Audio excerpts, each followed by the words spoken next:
Okay, let the reassembly begin. I'm going to start with the seal at the rear of the gearbox or at the front of the motor housing, whatever you want to call it. It's right in the middle of the saw.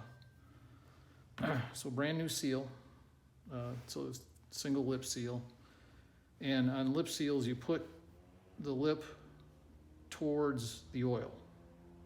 So it's going to go into the seal pocket that way. So just drop in the seal pocket. I'm going to take that max socket and then just tap her in place. Now Joe would never forgive me for buying a max socket, but he wouldn't mind me pounding on it, so.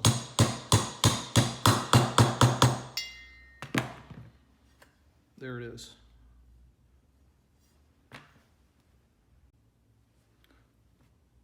Okay, now you take the inner seal race and it goes in the seal before the bearing goes in. Then I put a little bit of grease on it first, like just a dab of silicone grease,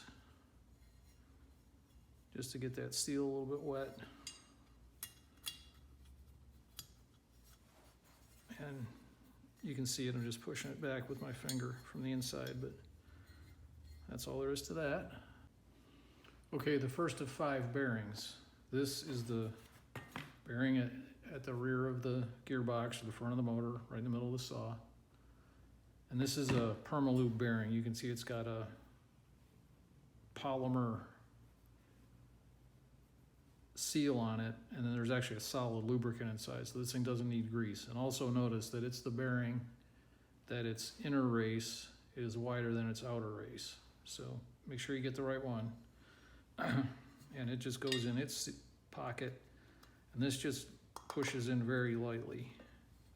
So I lube the outside of it a little bit with silicone grease, but I'm just pushing that in with my thumbs. And that's all there is to that.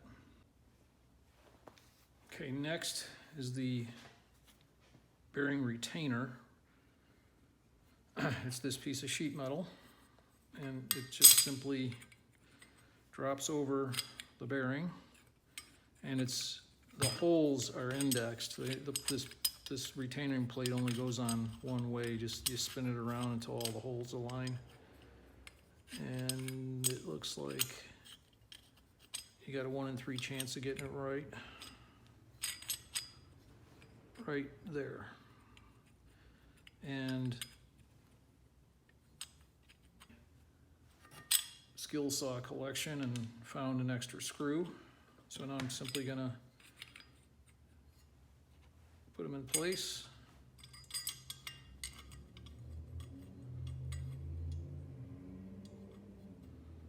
Finger start them.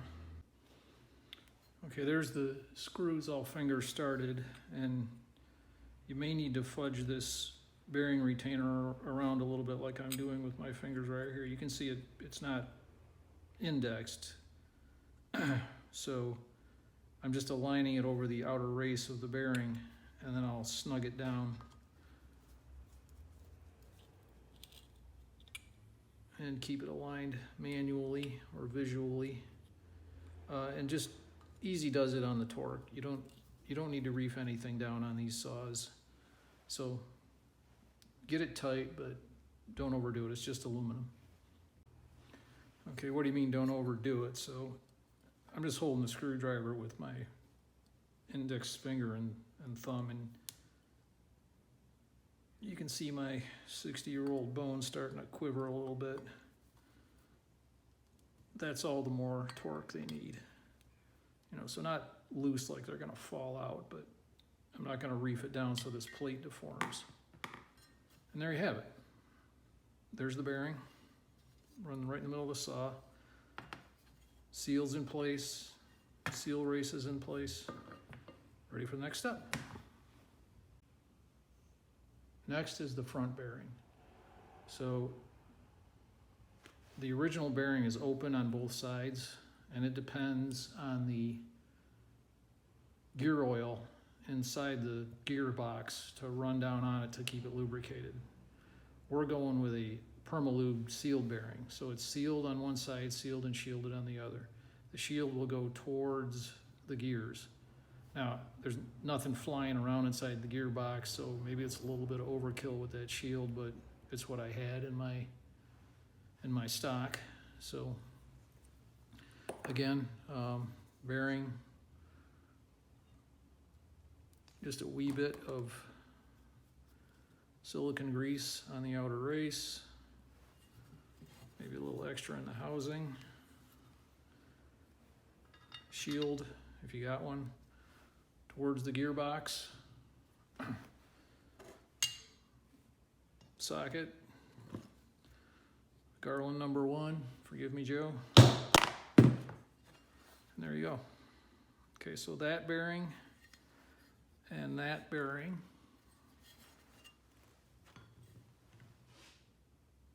control the worm shaft. Okay, the worm and rotor shaft rear bearing. It's the same bearing as the front bearing, the one that goes up here. Again, I have the same thing. It's a Permalube shielded. Maybe this one might see a little more abuse because this is open to the atmosphere and the fan is in here blowing dust around and so forth. So it's also just, it's very simple to install. Just a piece of wood,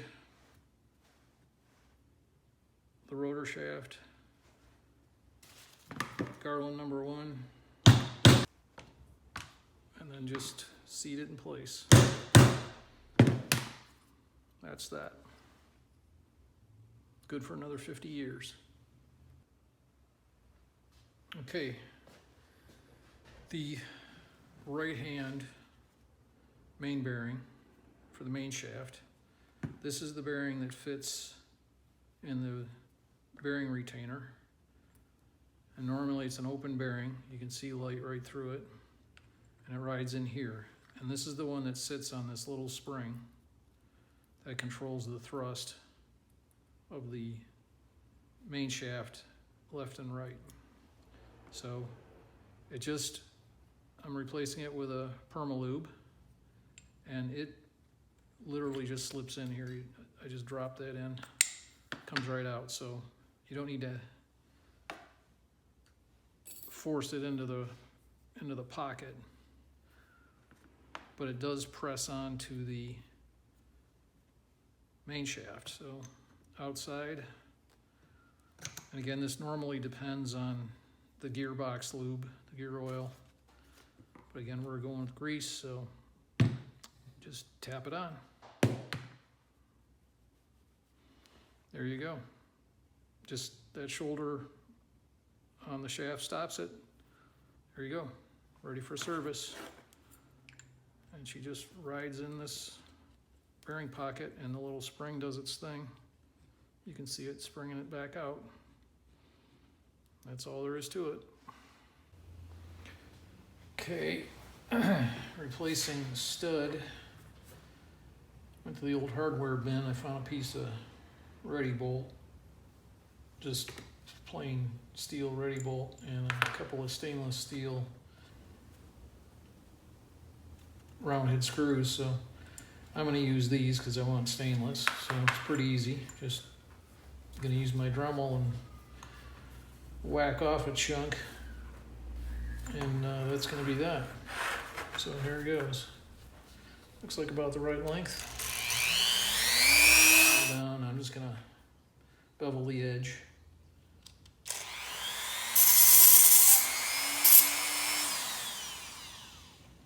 There you go.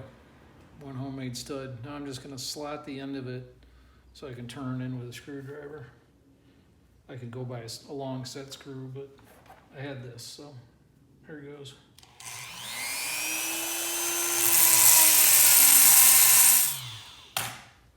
Okay, it's going to be hot, so we'll cool it off a little WD there.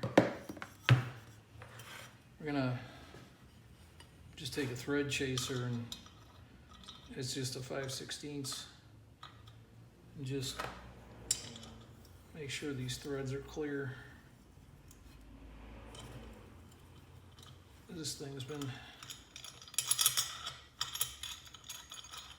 Remember when I took it apart, the stud was turning in the hole here. This stud was turning in the hole, so just want to make sure those threads aren't all garfed up.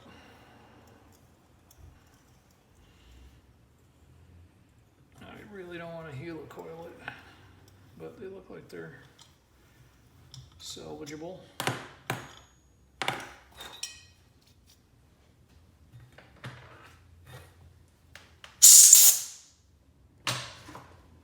Okay. Our stud is now cool enough to handle.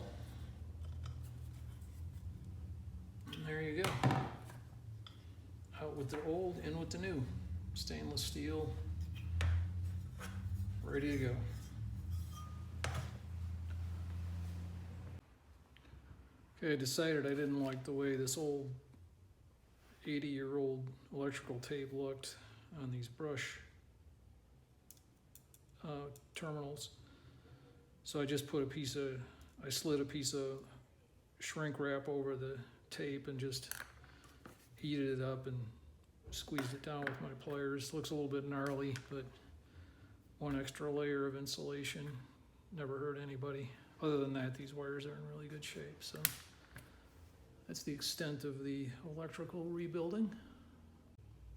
Okay, brush holders. The beginnings of the electrical reassembly. I just pushed them in the outside finger. I took them off of the motor leads.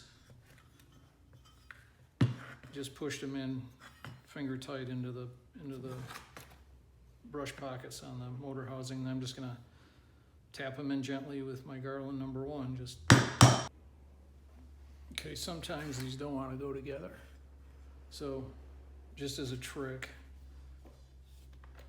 sometimes I just take a hair dryer and just warm up the brush socket, let the aluminum expand a little bit, and then press this in and just heat it up. Okay, how far to press them in? Press in the brush holders. Just until the brush insulator is just about flush with the inner part of the brush socket. Just so she's about flush. You can stop right there. You can adjust it later after the saws, after you get the rotor in there to fix the brush clearances. But that's all you need to get started. Okay, with a great deal of finesse, what I did here is I took the motor leads and I tied a piece of mason string to them, threaded it through the handle and up into the switch pocket and out the top. And then I'm going to use those to pull the motor leads through that hole in the handle and up into the motor pocket, up into the switch pocket, as I gingerly slide the field into the housing.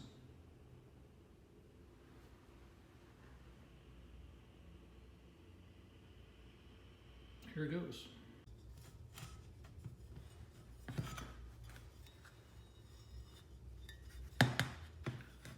Gently pushing and pulling and threading. I'm gonna go easy on these old wires.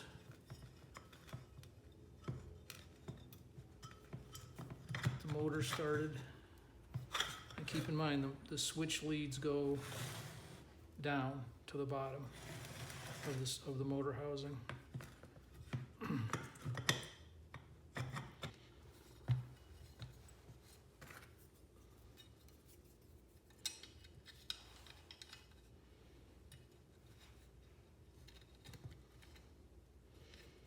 So I'm kind of walking the wires through that hole a little bit at a time, just by pushing on them with the chopstick and pulling on them with the string. little by little, gently, gently.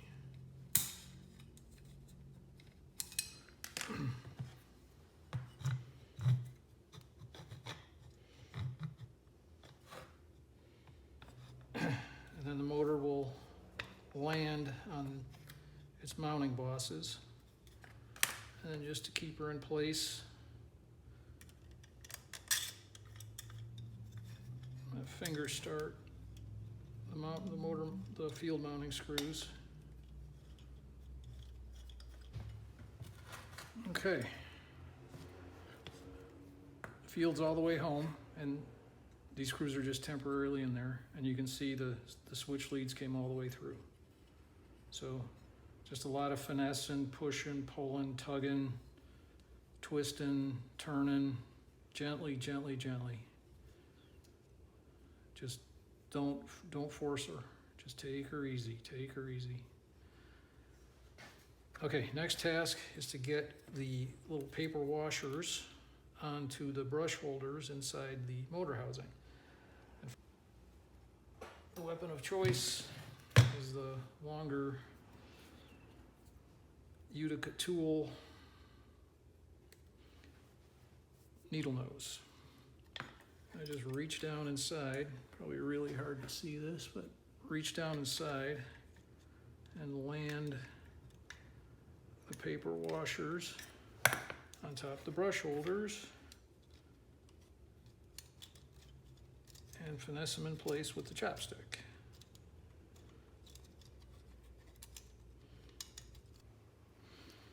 Okay, now it's time to get the brush clips onto the brush holders.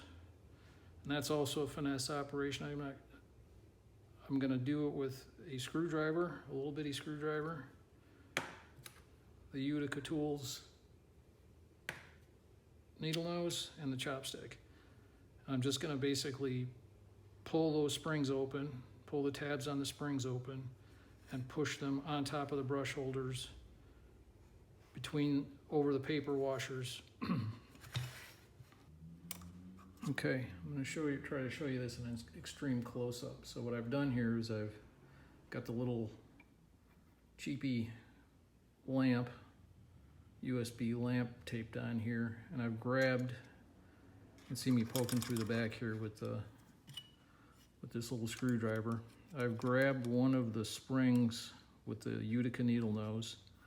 I'm going to stick the little screwdriver through a vent hole in the back, and I'm going to separate the two halves of the brush terminal, and then I'm just going to open it up with a little bit by pulling on the pliers, and I'm going to wind one coil onto,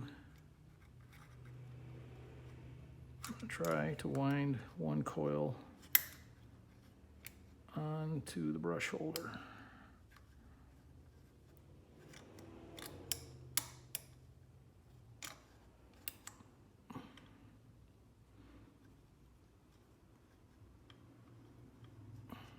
Like that. Okay, one on. And I'm going to take the chopstick, reach through the brush holder on the other side, and do the same thing. Open the spring and wind it on there.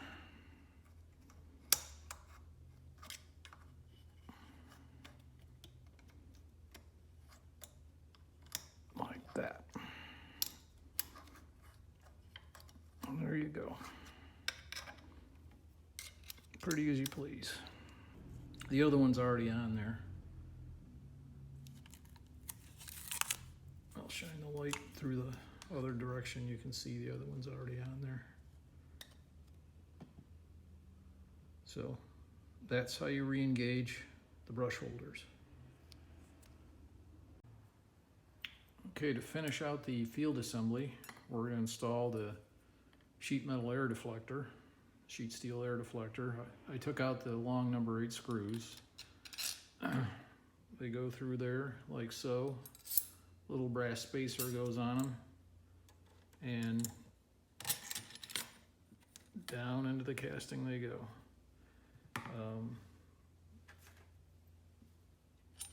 There's two of them, as you saw when the saw was coming apart.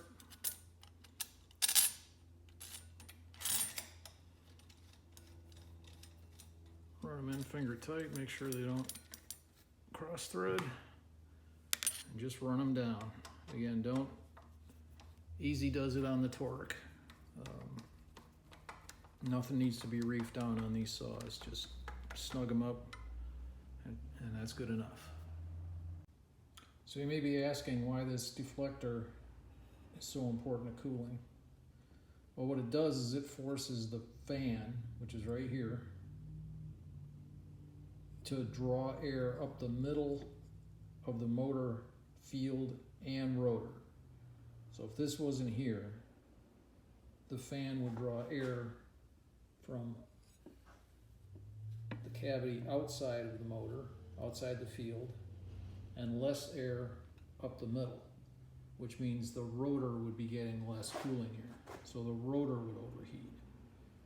So this is just loosely set in here, but the fan obviously spins with the rotor and centrifugally chucks the air out in all directions,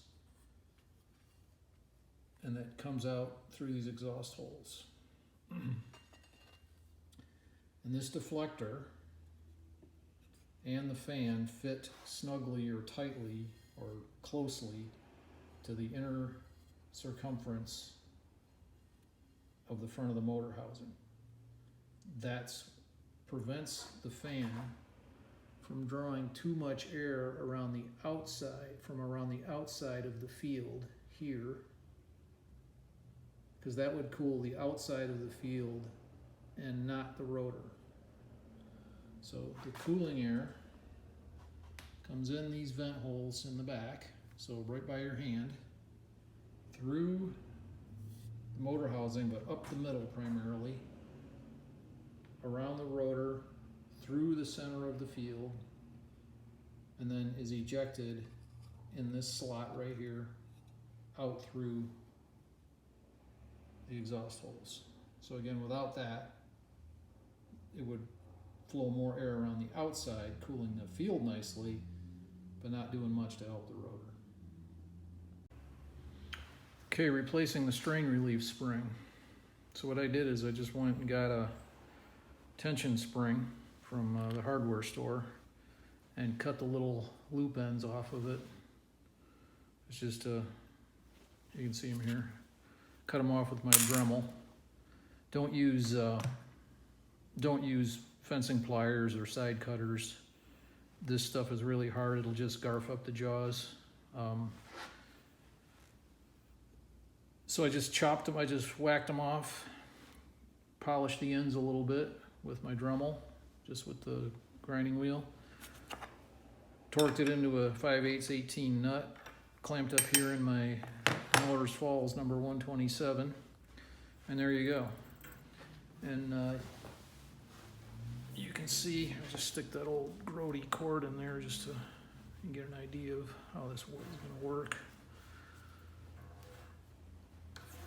So just imagine that's the saw, and there you go. There's your strain relief. Old-fashioned, but works pretty good. You might even argue it's better than the rubber strain reliefs used today. Okay, the last thing I'm going to do is I am going to put a little piece of heat shrink over the end of the spring here, just to give the cord a wee bit of extra protection. And I'll just use a match instead of screwing around. I'll just use the old map gas.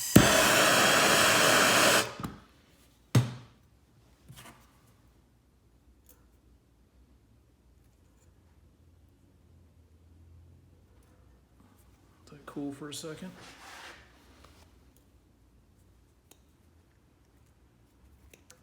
A little bit neater cut with a pair of